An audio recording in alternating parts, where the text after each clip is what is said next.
I did it. I'm actually the first one at work. I can play Minecraft for a full hour before anyone else shows up. 10 News Studio, this is Ryan. Hey Ryan, it's Everett. A lot of my classmates are talking about Iran. They're asking me questions I can't answer. Hold on one sec, Everett. 10 News Studio, this is Ryan. Ryan, what are you doing in the studio this early? Well, I was trying to get an hour of screen time in before everyone else shows up, but wait, Aruna? Why are you asking me hard questions so early in the morning? Ryan, I'm a kid correspondent. That's what we do. Yeah, okay, that's fair.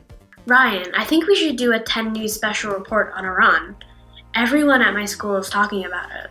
Yeah, I think we should wait for Pamela because she's probably already started. Ryan, you're early. I'm so glad. I need your help doing a special report on... What's happening in Iran? Yeah, I've got the kid correspondents on the line. We've already started, Pamela. I'm Pamela Kirkland. And I'm Ryan Willard. And this is a 10 News special report. 10, 9, 8, 7, 6, 5, 4, 3, 2, 1. Before we get into what is happening in Iran right now, let's cover some terms that our kid correspondents had questions about. Where is Iran? Iran is located in the Middle East and is an Islamic republic. Iran has a theocracy, which is a government run according to a religion. In this case, Islam. The current government was formed in 1979 after the Iranian Revolution, also known as the Islamic Revolution. The current leader is Ayatollah Ruhollah Khomeini, and he is called the Supreme Leader. He is the head of state and in charge of the country's military.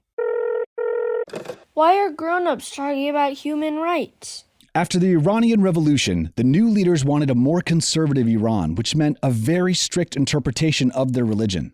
They took away many social freedoms and rights, especially women's rights.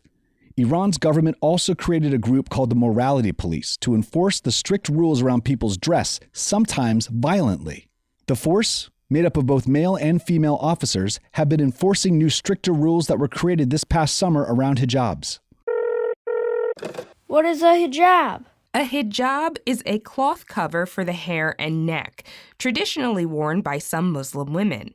In other countries where women have more rights, they may choose to wear a hijab if that's part of their religious beliefs, or choose not to. In Iran, it's the law for women to cover their hair. If you're not properly wearing your hijab, you can get fines or arrested. And a recent arrest of a young woman by the Morality Police is what sparked the current protests. So what exactly is happening in Iran right now? Pamela Kirkland is going to break it all down for us. You'll remember we told you about Mahsa Amini a few episodes ago.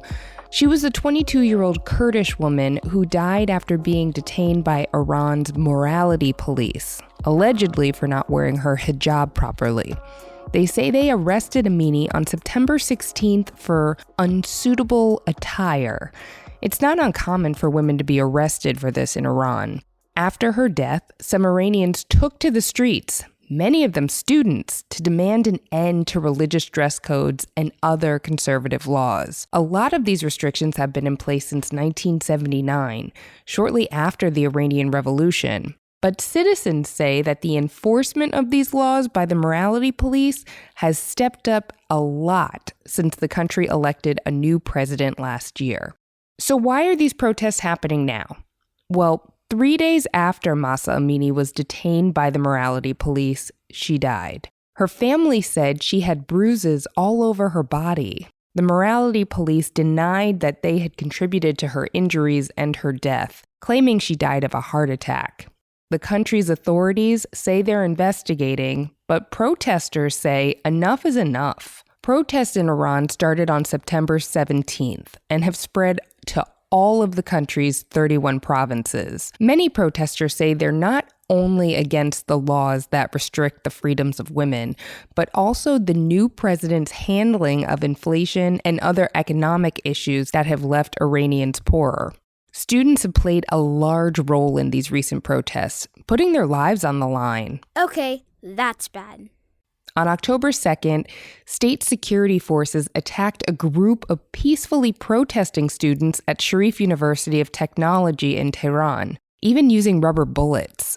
Iranian authorities came down particularly hard on the students, according to the New York Times. It was reportedly some of the most shocking scenes to come out of the country. Many of the protests have been met with violence, but that's not stopping these brave students. The current protests in the name of Mahsa Amini have been organized under the slogan, Women, Life, Freedom. The students in this movement are part of a legacy of young people determined to end repression in their country. As a result, protests have since flared up around the world in places like the United States, Greece, Germany, and Canada. Women have also played a prominent role in these protests, waving and burning their veils.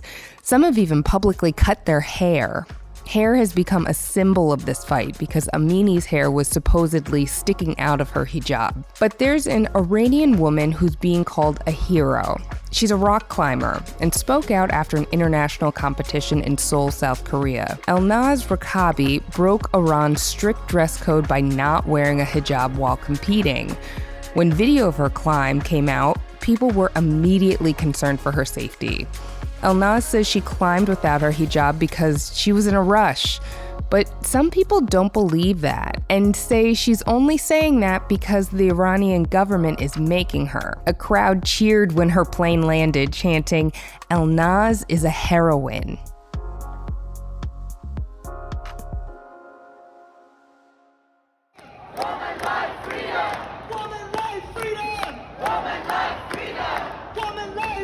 Did you know that students here are organizing to help get the word out?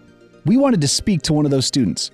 Here's student activist Anahita Maleknia to tell us about the rally she organized and what you can do to get involved in the fight for human rights. Hi Anahita, thank you so much for joining us. Can you tell us a little about your background? Thank you all so much for having me, really. So, I was born and raised in Huntsville, Alabama. I'm currently a sophomore at the University of Alabama in Birmingham. And both my parents are Iranian immigrants. They actually own a small business back in Huntsville. I have one older brother. He actually goes to UAB as well. He's in their med school. And yeah. We heard you organized a rally to support the women of Iran. What inspired you to do so? Yeah, thank you so much for asking about that. So what inspired me in the spur of the moment was, one, my family. They're everything to me, and I feel like this was the least I could do in taking action. I didn't want to just post on social media. I wanted to actually do something.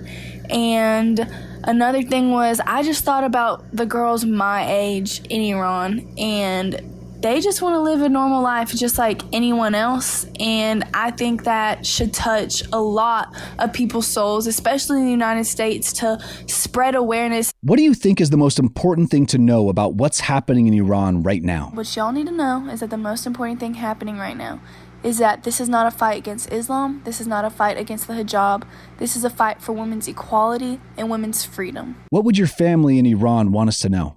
I think at this point, I think they'd want us to know that they're not going to give up, that this is a revolution. We are watching history in the making right now, and I think they want us to know that they appreciate our support, but to not stop spreading the word, and to keep spreading awareness so they are even more motivated to keep pushing and to make a difference in this regime. What advice do you have for other students wanting to get involved? Okay, so y'all are actually a step ahead of the game. The first thing I was going to say was educate yourselves first, but that's exactly what you're doing by listening to this podcast in the first place. So yeah, educate yourselves, learn the facts, spread awareness on social media so that your friends and family can see. And then what you could also ask your parents to do is possibly donate to the Center for Human Rights in Iran. They work on engaging with local communities, and they research about human rights violations, especially happening in Iran, to ensure that cases are shared and supported on.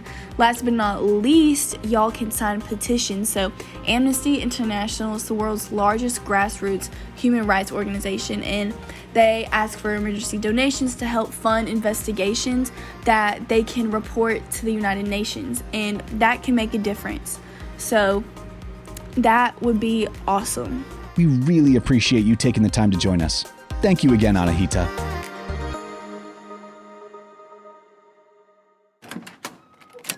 Welcome to the trivia room. Yay! Yes, I'm back for more trivia. Welcome back, Everett. Hop on up on the trivia throne for today's trivia question. You ready? I'm ready like spaghetti.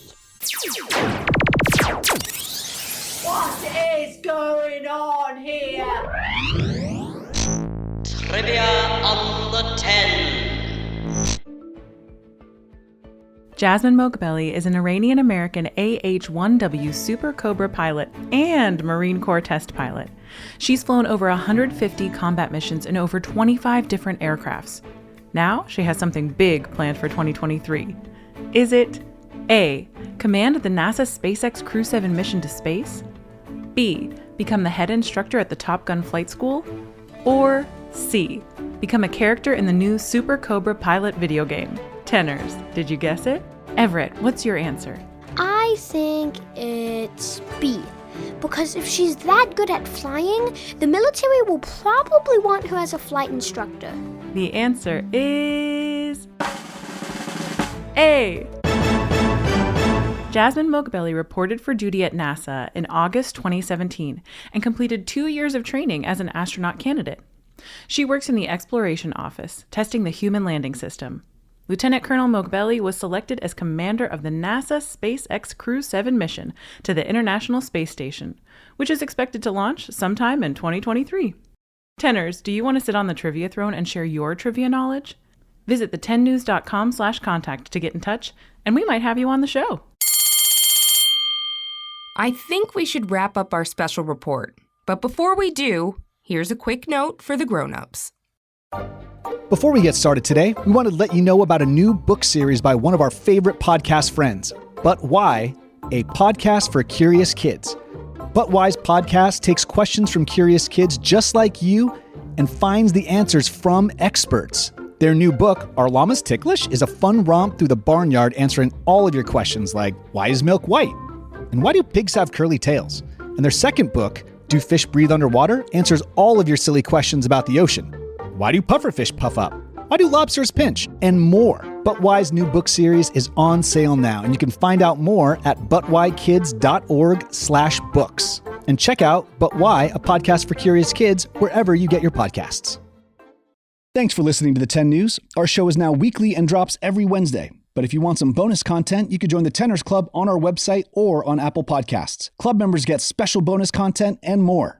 The 10 News is a co-production of Small But Mighty Media and Next Chapter Podcasts. The 10 News creative team is learning more about Iran and includes Tracy Crooks, Pete Musto, Tessa Flannery, and Logan DeYoung. Special thanks to our kid correspondents, Everett and Aruna, for helping with this episode. And a big thank you and shout out to Anahita for joining us. Our production director is Jeremiah Tittle, and our executive producers are Donald Albright and show creator Tracy Leeds Kaplan. I'm Ryan Willard. And I'm Pamela Kirkland. Thanks for listening to the 10 News, and we hope to see you soon.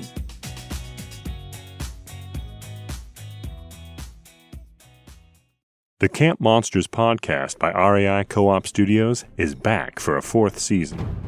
From monsters hiding among the trees to creatures haunting the lakeshore, these are the stories of impossible encounters with impossible creatures in the wildest corners of North America.